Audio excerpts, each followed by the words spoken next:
there's quite a few. So I'll let Matt introduce himself and tell you a bit about what's going on in Barnsley. Move on to the next slide. It only needs to be on. That's what you want. Carry on.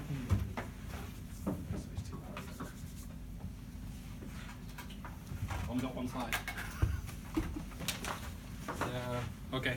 Hi, my name's Matt Brailsford. I live in Barnsley, where I run a company called Outfield Digital, where we basically do web development. But in my spare time, I play around with hardware. If you saw an old kid's toy that was converted into an Outrun, like mini Outrun arcade, I built that. So that's kind of what I play around with in my spare time. But at the same time, I also run something called Barnsley IO, which is our kind of local makerspace. And I'm also one of the co-initiators of Things Network Barnsley. So I was a bit sabotaged with this because everybody else used to have slides and I don't. So this is like, yeah, go back, I haven't got any more slides. Brilliant. So that's my only slide, so you'll just have to look at my beautiful face. So Things Network Barnsley is really quite young. We only really started just before Christmas.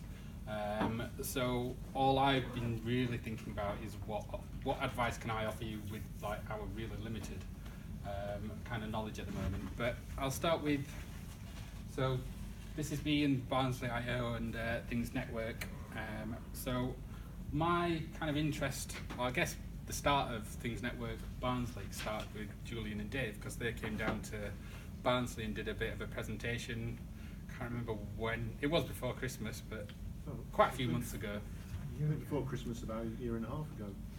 Wow, that long ago. But we only started just before Christmas, so that's how long it took. So yeah, we started with Julian and now we're up to kind of 3 gateways that we've got installed, 3 public gateways that we've got access to. And Barnsley is really probably quite a tricky environment. It is quite hilly, there's quite a lot of obstacles in the way, so I think we're learning that even with those 3 gateways, we still need some more on top of that. So I guess the distance is sold as the dream, but the reality is you don't always get that, so you're probably going to need more gateways than you think you need. But equally, that's still a hell of a lot cheaper than what the other kind of options and solutions are that are available. So in terms of the advice that I could kind of offer, I suppose, one of the biggest things for us was to kind of tap into the other communities. So like I said, we started from Julian, but Julian was also the guy that kind of came and set up our first gateway. So we've got a company in Barnsley, which is the DMC, that run a media centre, which is where the presentation was done, and they're really kind of passionate about digital projects and anything to do with digital really, which is why they invited these guys down. But then we got enthusiastic about the stuff you guys were doing in Manchester, and then the DMC got really enthusiastic with us as well. So they kind of funded the first gateway, and then Julian came down from Manchester and helped us out. So really, good advice is get someone else to do it. So there's lots of people that have done like lots of cool stuff, set these things up already, and it's pointless kind of everybody starting from scratch every time and trying to learn it. There's so many people that are out there prepared to kind of share knowledge and kind of help people out. So I would say definitely just go to events, meet other communities, and kind of see how they can help you start your groups as well. Another one for us would be to kind of find your local ambassadors. So find the people that will really help you kind of break through doors. So as I say, we've got the DMC, they're really passionate about digital, and there's one person there really that is like amazing for all this stuff, which is Tracy Johnson. And she just gets involved with so much stuff to do with digital, and she's just a powerhouse that can get through any door. So like when we got passionate about this, we were just, I see my job as just staying on top of her and kind of focusing her to kind of get through doors.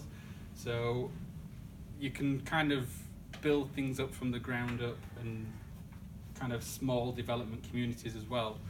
But I found if you find the people in kind of bigger either business or or other digital arenas. Find more ambassadors that can really help you kind of get into those areas and get kind of approval, get money. So Tracy is also part of Barnsley Council, so they're really passionate now. So they're another. We've got Steve, who works at Barnsley Council as well, and Richard Kingston, and again they're really starting to try and want to change how the council works. They're actually really good already with certain aspects. They're probably one of the first councils to produce like a really nice progressive web app for like local residents to kind of get really useful information about what's going on in the area. But again, they're really passionate about trying to like evolve and try and use new technology.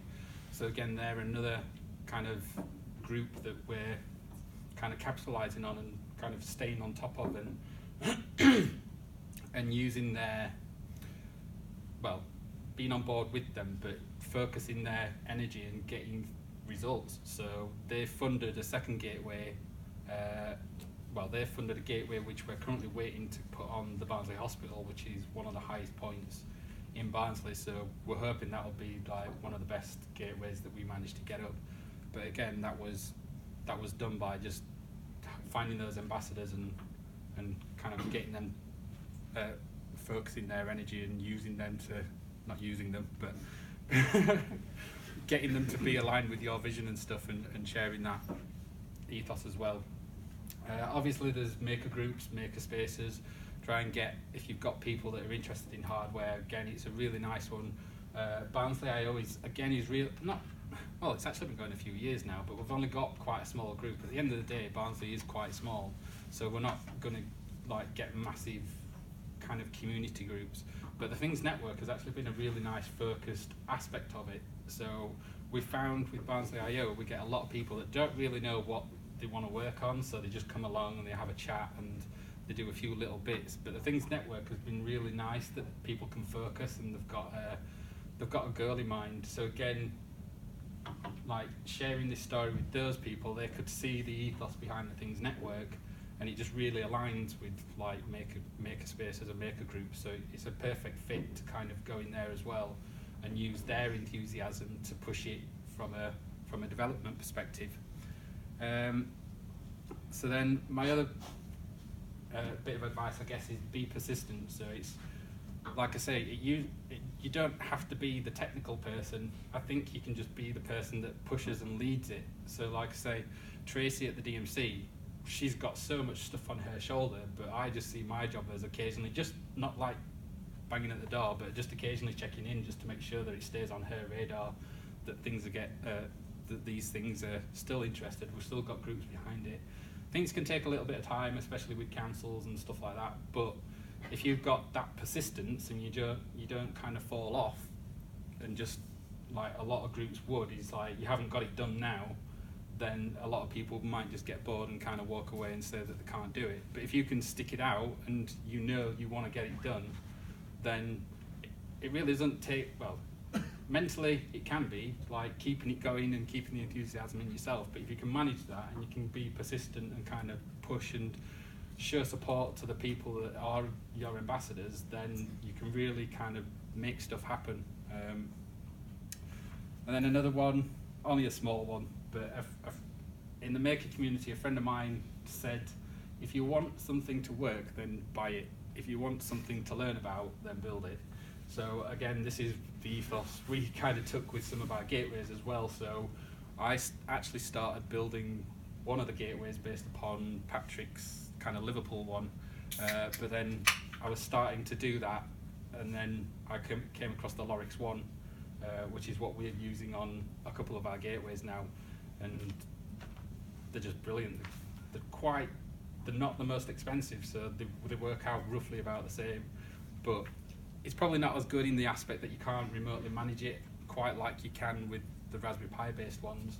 But for us, it was about getting the network out there, get something there that people can start using and playing with, because once it's out there and people are building on it, then you can grow and you can improve these things. Yeah, that's probably about all my advice I can offer at this point. Thank you very much. Thanks. Thank you.